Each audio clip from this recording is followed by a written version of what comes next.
जिला पंचायत के रण का रास्ता साफ, प्रधानी के चुनाव का नहीं हुआ शंखनाद, आरक्षण का खेल या आगे की राजनीति, ग्राम प्रधानों का एमएलसी कनेक्शन।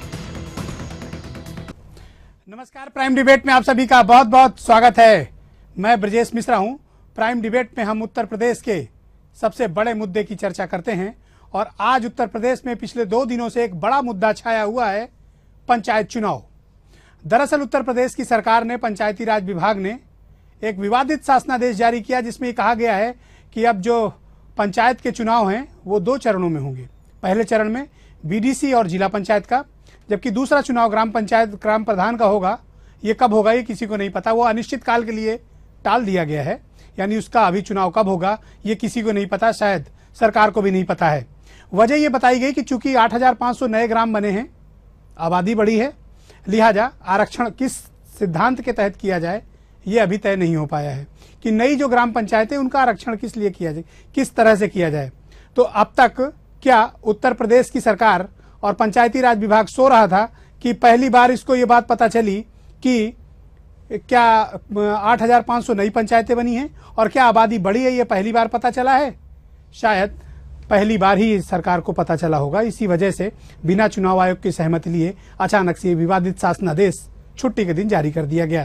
तो इसके पीछे मकसद क्या है और इस मकसद के पीछे की सियासत क्या है, आज इसी विषय पर खास चर्चा को आमंत्रित कर रहे हैं और मेरे साथ 4 खास मेहमान इस चर्चा में जुड़ रहे हैं, जिसमें उत्तर प्रदेश में समाजवादी पार्टी के वरिष्ठ नेता और उत्तर प्रदेश सरकार में वरिष्ठ मंत्री पारसनाथ और राष्ट्रीय लोकदल के उत्तर प्रदेश के अध्यक्ष मुन्ना सिंह चौहान मेरे साथ हैं, पूर्व वन मंत्री फतेह बहादुर सिंह मेरे साथ मौजूद हैं और उत्तर प्रदेश में भारतीय जनता पार्टी के मुख्य प्रवक्ता विजय बहादुर पाठक मेरे साथ स्टूडियो में मौजूद हैं। विजय बहादुर, सबसे पहले तो मैं आपसे शुरू करना चाहूंगा कि उत्तर प्रदेश में जो पंचायत का जो चुनाव की आरक्षण प्रणाली पर अचानक से ये विवादित शासनादेश आया, इसके बारे में भारतीय जनता पार्टी की सबसे पहले तो मुझे आप प्रतिक्रिया बताइए।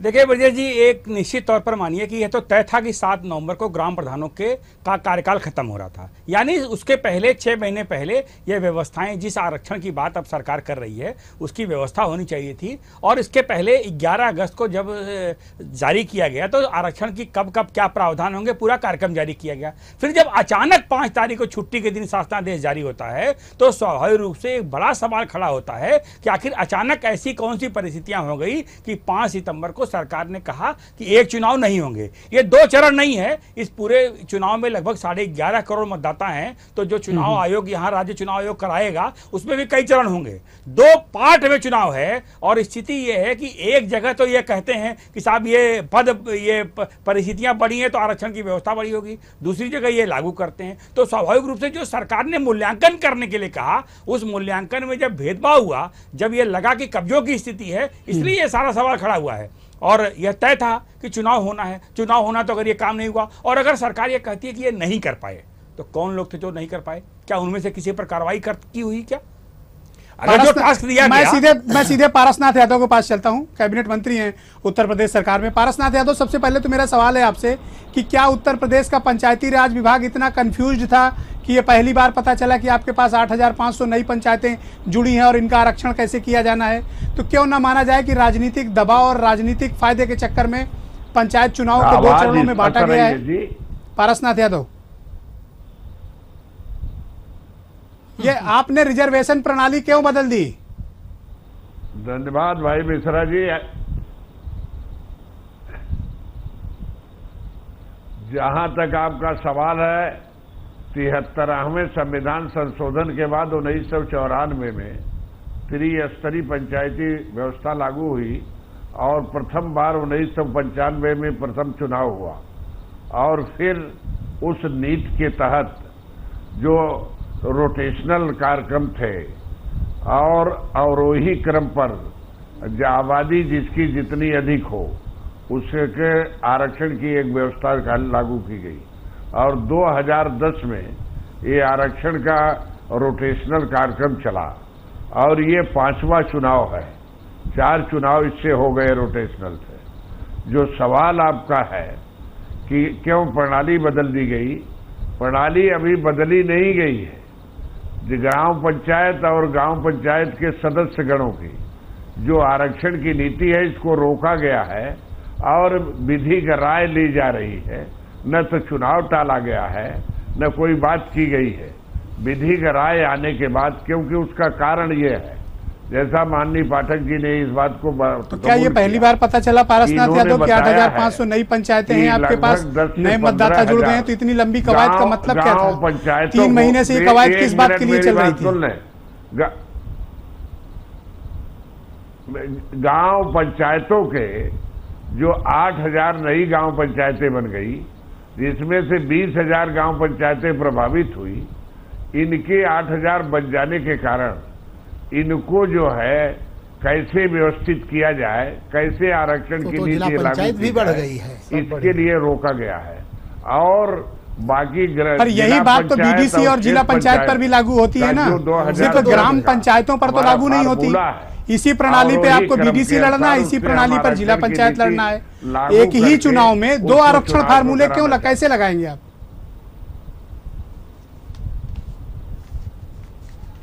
नहीं, 2 आरक्षण फार्मूले नहीं लगा रहे हैं। अभी तो एक विचार चल रहा है और इस पर जो है तो बीडीसी का चुनाव क्यों करा रहे हैं? जा रही है कि इस राय के मुताबिक ये जो 8,000 गांव पंचायतें जी। ओके, मैं आता हूं आपके पास, दूसरे राउंड में आऊंगा, मैं दूसरे राउंड में आऊंगा पारसनाथ यादव आपके पास। मेरे साथ मुन्ना सिंह चौहान मौजूद हैं, राष्ट्रीय लोकदल के उत्तर प्रदेश के अध्यक्ष हैं। मुन्ना सिंह चौहान, क्या उत्तर प्रदेश की सरकार ने जानबूझकर 2 आरक्षण फार्मूले एक ही चुनाव के लिए लगाए हैं? देखिए, मैं आता हूं आपके पास पारसनाथ यादव, अगले राउंड में आऊंगा, आप इंतजार कीजिए। मैं आपको और ईटीवी को बधाई देना चाहता हूं कि आज पूरा प्रदेश पंचायती राज में गांव-गांव चर्चा हो रही कि ये सरकार जो 30 स्तरीय पंचायती राज में बापूजी का सपना था कि पंचायतों को मजबूत कर दिया जाए, इस सरकार ने पंचायतों का जनाजा निकाल दिया।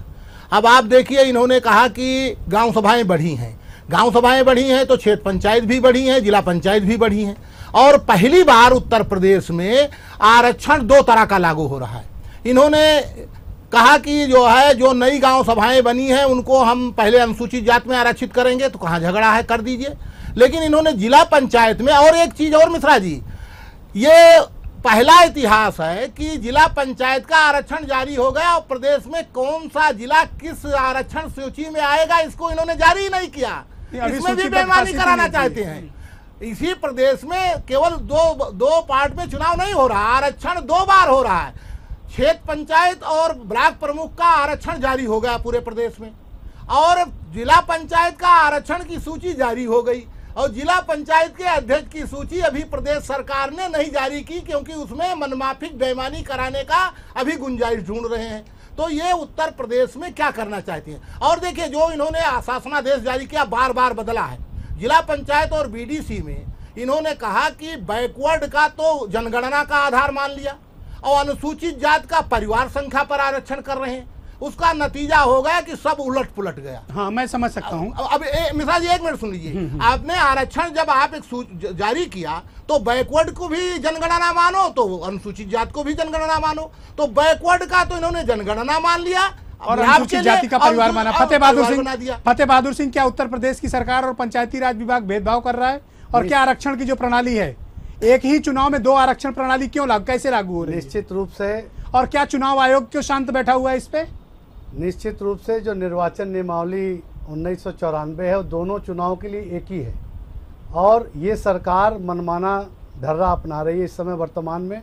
आप ये देख लीजिए, कार्यकाल किसका खत्म हो रहा है? पहले कार्यकाल ग्राम प्रधान का पहले खत्म हो रहा है, उसके बाद जिला पंचायतों का जनवरी तक कार्यकाल है। जब इन्होंने जिला स्तरीय समिति जिलाधिकारी के नेतृत्व में बनाया, मुझे पूरा इसका संज्ञान है और सबूत है मेरे पास कि जिले स्तर पर आरक्षण की व्यवस्था कर ली गई है, लेकिन शासन से इसको जबरदस्ती रोकने की साजिश समाजवादी पार्टी की सरकार कर रही है। क्या राजनीतिक दबाव है? पूरी तरह से ऊपर के आदेश हैं, अधिकारी बेबस है, अधिकारी परेशान है, पूरा शासन का आदेश दबाव बना करके कराया जा रहा है। 2 शासनादेश इधर अभी हाल ही में परिवर्तित हुए।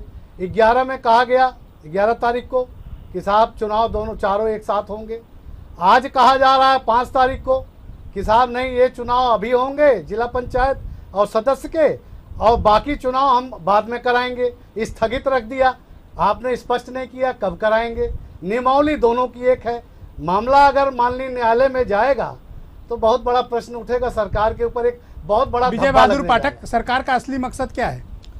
देखिए, सरकार येन केन प्रकारण, देखिए इस पूरे पंचायत के क्या चुनाव ग्राम का पंचायत के चुनाव में कोई ट्रबल में थी सरकार, इसलिए नहीं कराना चाहते? नहीं, ट्रबल, देखिए ट्रबल आपने देखा नहीं। मऊ में आदरणीय मुलायम सिंह जी गए थे और उन्होंने कहा कि सरकार का फीडबैक ठीक नहीं है, और आप मुलायम सिंह जी को हल्के में नहीं, समाजवादी पार्टी के लोग भले लें, पर मुझे लगता है कि ना आप ना हम जो लोग यहाँ बैठे हैं वो लोग नहीं लेंगे। उत्तर प्रदेश की राजनीति की उनको ठीक ठीक समझ है। अखिलेश सरकार की जो नाकामियां हैं वो सरकार के सारे कार्यक्रमों पर भारी पड़ रही हैं, इसलिए एन केन प्रकार ये पंचायत चुनावों को टालना चाहते हैं। जिस तरह से फतेह बहादुर सिंह ने अभी कहा, यह निर्वाचन आयोग, जो राज्य निर्वाचन आयोग है, जिलों के जिला अधिकारी, इन लोगों ने मिलकर सारी व्यवस्थाएं पहले से कर रखी थी, इसलिए केवल और केवल बहानेबाजी है।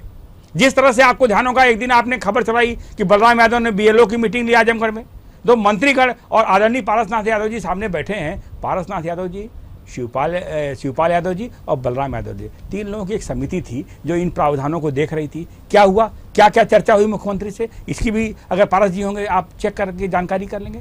तो मेरा यह कहना है कि सरकार क्यों इन्वॉल्व हो रही है अगर उसके अंदर कोई भय नहीं। मैं सीधा पूछ लेता हूं पारसनाथ यादव, दो सवाल हैं आपसे। पारसनाथ यादव, मेरे दो सवाल हैं आपसे। पहला सवाल यह है कि सरकार के ऊपर आरोप यह है कि आप जनवरी में एमएलसी का जो इलेक्शन होने जा रहा है उत्तर प्रदेश में, उसमें चुनाव में जीतने के लिए पंचायतों के चुनाव में आपने भेदभाव कर दिया और 2 आरक्षण फार्मूले करके ग्राम पंचायतों को अभी फिलहाल बाहर कर दिया। दूसरा सवाल, जो पंचायतों के आरक्षण को लेकर जो एक कमेटी बनी थी, उस कमेटी में आप भी मौजूद थे, तो उस कमेटी ने क्या रिकमेंडेशन दी और आज ये नौबत क्यों आई कि आपको 3 महीने बाद, जब सारी प्रक्रिया, करोड़ों रुपए का खर्च, पूरी मशीनरी का आपने इस्तेमाल कर लिया, ऐन वक्त पर छुट्टी के दिन आदेश जारी हो गया कि साहब अब पंचायत चुनाव अलग अलग होंगे? इसका मकसद क्या है?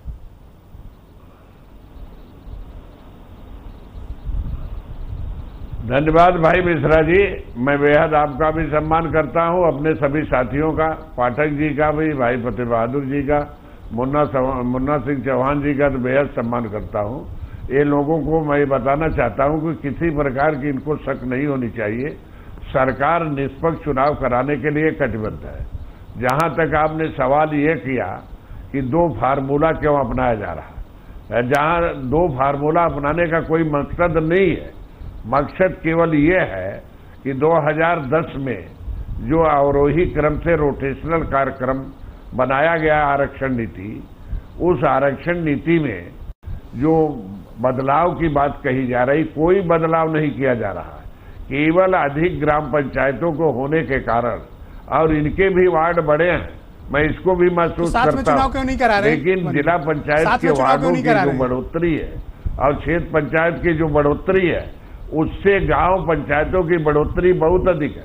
आपका जहां शक करने का मामला है मिश्रा जी, ये जो है पंचायत के चुनावों से, हम स्थानीय निकाय के चुनावों को तो वोट लेते हैं, लेकिन ये मंशा सरकार की नहीं है कि हम पंचायत के चुनाव में कोई गड़बड़ी करके हम जो है एमएलसी के चुनाव में फायदा लें। ये लोकतंत्र है, लोकतंत्र में सबको अधिकार है। प्रधानी का चुनाव आप क्यों टालना चाहते हो? मुझे साफ साफ बताओ। आपके पहले इतिहास राय के साथ में चुनाव हुए हैं, आप चुनाव टालना क्यों चाहते हो? नहीं, टालना कहाँ जाते हैं। आपको या हमारे दोस्तों को और जनता को ये भ्रम है। हम इस बात को स्पष्ट करना चाहते हैं सरकार की तरफ से, हम चुनाव टालना नहीं चाहते। हम जो तो एक साथ चुनाव का ऐलान कर दीजिए कि सभी त्रिस्तरीय पंचायत चुनाव एक साथ होंगे और एक ही आरक्षण का फार्मूला होगा। रोका गया है, कोई टालने की कोई मंशा नहीं है। इसलिए हम मित्रों से कहना चाहते हैं कि शक न पैदा करें। प्रदेश की जनता को आश्वस्त करते हैं कि निष्पक्ष चुनाव कराए जाएंगे, ग्राम पंचायत से लेकर के उनके सदस्यों से लेकर जिला पंचायत तक। मुन्ना सिंह चौहान, पारसनाथ यादव कह रहे हैं कि विपक्ष भ्रम फैला रहा है, कोई चुनाव कैंसिल नहीं किए गए, प्रक्रिया पूरी करके चुनाव करा देंगे। मुन्ना सिंह चौहान, सरकार की, पारसनाथ जी मैं आता हूं थोड़ी देर में आपके पास। की तरफ पूरे प्रदेश के लोगों को इस तरह गुमराह करने की बात मंत्री जी को नहीं करना चाहिए। पहले तो रोटेशन 2005 में भी ये तोड़ चुके हैं, 2095 और 2000 में तो रोटेशन चला था। 2005 में इन्होंने इसी तरह बदल करके जो जहां ज्यादा आबादी है उसको अपने मनमाफिक आरक्षण कर दिया था। 2005 में आपने बदला था, 2005 में मंत्री जी याद कर लो, आपने बदल दिया था। इसी तरह मनमाफिक गांव सभाएं जब अनुसूचित जाति में जा रही थी उनको पिछड़े वर्ग में करने के लिए आपने आरक्षण को आज मौके पर बदल दिया था, और उसी आधार पर आज आप माथापच्ची कर रहे हो। आप कह रहे हो कि पूरे प्रदेश में गांव सभाएं बढ़ी हैं, तो पूरे प्रदेश में जिला पंचायत भी बढ़ी है, पूरे प्रदेश में क्षेत्र पंचायत भी बढ़ी है। और मैं फैजाबाद का उदाहरण दे रहा हूं, जहां नई जिला पंचायत बनी है वहां आप रोटेशन लागू कर रहे हो, और जहां 2/3 जो है पिछली है और केवल 1/3 आई है वहां आप जो है उसको नया मान रहे हो। तो मानने का भी कहीं आप जो पुरानी है उसको पुरानी को नया नहीं मान रहे हो, जो पुरानी है उसको नया मान रहे हो। और यही नहीं, आप जो है शुरू से बेईमानी शुरू कर दिया। पहले जब आपने रैपिड सर्वे करा, सुन लीजिए, रैपिड सर्वे जो कराया था उसमें जो रैपिड सर्वे में मेरे पास उदाहरण है, जिस गांव में ओबीसी ज्यादा है उसमें सामान्य की आबादी ज्यादा कर दिया। सुहावल में एक दिनकरपुर गांव है, वहां जो है सामान्य जात के केवल 4 परिवार हैं, ओबीसी ज्यादा है तो उसको सामान्य कर दिया। इसी तरह रामपुर ग्रंट में सामान्य है तो उसको सामान्य 0 कर दिया। कुंदुरखा खुर्द में बैकवर्ड ज्यादा है। नियत क्या है? नियत इनकी बिल्कुल पंचायतों पर जबरदस्ती कब्जा करना चाहते हैं, पंचायती राज क्षमता को गुलाम बनाना चाहते हैं, जो स्वास्थ्य परंपरा। अरे मुन्ना सिंह चौहान जी, जिस विसंगति को आप बता रहे हैं गांव पंचायतों को, इसी गांव पंचायत की विसंगति को दूर करने के लिए यूपी की सरकार क्या कर रही है? चुनाव आयोग का स्थिति आप जानते हैं, बहुत स्पष्ट है। कैसे उसका कैसे है आप बताइए ना, कैसे नॉमिनेशन आप बताइए क्या है स्थिति, और क्यों नहीं चुनाव आयोग इंटरवीन करता? चुनाव आयोग बहुत ज्यादा नहीं कर सकता। 2-3 अफसर मिलकर मनमानी कर रहे हैं उत्तर प्रदेश में, कोई भी आदेश जारी कर दे रहे हैं, करोड़ों रुपए फूक गए और इतनी मशीनरी 3 महीने तक लगी रही, और एक दिन आपने ऑर्डर जारी कर दिया। पर भी तो सरकार का एहसान है। चुनाव आयोग तभी हस्तक्षेप कर सकता है जब ये नोटिफिकेशन भेज दे। इलेक्शन नोटिफिकेशन अभी गया नहीं है, और जब तक इलेक्शन नोटिफिकेशन नहीं जाता चुनाव आयोग का हस्तक्षेप नहीं रहता उतना जितना हम लोग समझ सकते हैं। स्थितियां ये हैं कि ये सरकार प्रदेश की जनता को बेवकूफ़ बनाने का काम कर रही, हर जगह विफल हो चुके हैं। ये चाह रहे हैं पंचायत के माध्यम से हम अपनी कुछ छवि सुधार लें, जिला पंचायत अध्यक्षों के पदों पर कब्जा कर लें, जहां सामान्य है वहां पिछड़ा कर दें, जहां अगर पिछड़ा है जीत नहीं सकता उसको दलित कर दें। इसी तरह का एक एटा का प्रकरण आ रहा है शासन स्तर पर, जिसको दलित सीट लगभग हो चुकी है, लेकिन ये लोग चाहते हैं कि पिछड़ी हो जाए, नियम के संगत नहीं हो रहा है। लेकिन इस तरह से तमाम घोटाले ये लोग कर रहे हैं, जनता जान चुकी है। इस पंचायत से बहुत फर्क पड़ना नहीं है, अगर कब्जा भी कर लेंगे तो जनता को जवाब तो देना ही पड़ेगा। हाँ, फाइनल इलेक्शन तो असेंबली के है ना। मिश्रा जी, ओके, चुनाव तो विजय बहादुर पाठक तो 2017 में जब आएगा, क्या पंचायती राज विभाग ने जितनी कवायद की देने वाली, जितनी कवायद की, क्या वो कवायद बेमानी है? विजय बहादुर पाठक, भले कंफ्यूजन हो लेकिन उत्तर प्रदेश की जनता कंफ्यूज नहीं है। जिस तरह से पिछले 6 महीने से राज्य सरकार के मंत्री मुन्ना भाई ने भी कहा, फतेह बहादुर जी ने कहा, एक गांव का उदाहरण देकर कहा, लगातार मंत्री इस प्रयास में थे अपने अनुसार आरक्षण कराने की। प्रशासनिक अधिकारियों पर दबाव डाले गए, जहां नहीं थे वहां बदलवाए गए। आपने देखा कि थोक में ट्रांसफर हुए, तमाम जगहों पर यह भी परिस्थिति रही। इसके बावजूद जब इनके मंसूबे नहीं ध्वस्त हुए तो इनके पास एक विकल्प था, और इन्होंने कहा, आदरणीय पारसनाथ जी कह रहे हैं कि ऐसा कोई नहीं है, विपक्ष भ्रम फैला रहा है, तो आपके चैनल पर वही एक घोषणा कर दें कि साहब ये हमने केवल इसको स्थगित किया है और फला तारीख तक चुनाव करा देंगे। क्योंकि जो शासनादेश है उसमें ये नहीं है कब तक चुनाव कराएंगे, अग्रिम आदेश होता है, तो वो अग्रिम आदेश कब तक चलेगा वो घोषणा कर दें। वो तो उस कमेटी के सदस्य हैं, हम नहीं भ्रम फैलाना चाहते हैं, हम तो चाहते हैं कि चुनाव में चलें और चुनाव में जनता तय करे, उसके अधिकार का है, उसके अधिकारों का प्रयोग नहीं करने दे रहे हैं, तभी तो सारा सवाल है। और 11 अगस्त को फतेह बहादुर जी ने भी कहा, 11 अगस्त को जब सरकार ने व्यवस्था की बनाई तो कहा कि चारों पर चुनाव होंगे, तो फिर आपने बदला क्यों? ये सवाल तो उठेगा ना, और जब सवाल उठेगा तो उसका उत्तर तो आपको देना चाहिए। मैं सीधे चलता हूं पारसनाथ यादव के पास, कैबिनेट मंत्री उत्तर प्रदेश सरकार में। पारसनाथ यादव, 2 सवाल है मेरे आपसे।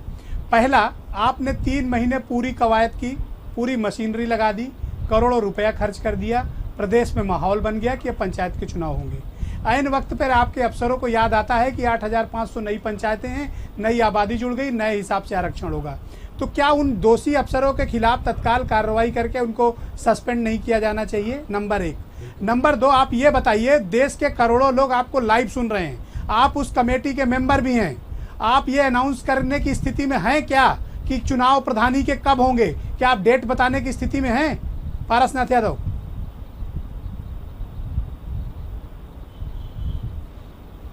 धन्यवाद भाई मिश्रा जी। पहले तो मैं आपको सम्मान देते हुए भाई फतेह बहादुर जी और भाई मुन्ना सिंह चौहान जी ये कह रहे हैं कि सरकार विफल हो चुकी है और सरकार इसको चुनाव को करवा करके कुछ पाना चाहती है, तो मैं इन दोनों लोगों से नम्रता के साथ कहना चाहता हूं कि एक देहाती कहावत है, सुपुआ बोले तो बोले चलनिया का ये करे 72 छेद। इन दोनों लोगों का कहीं कुछ है नहीं। समाजवादी सरकार बहुमत की सरकार है और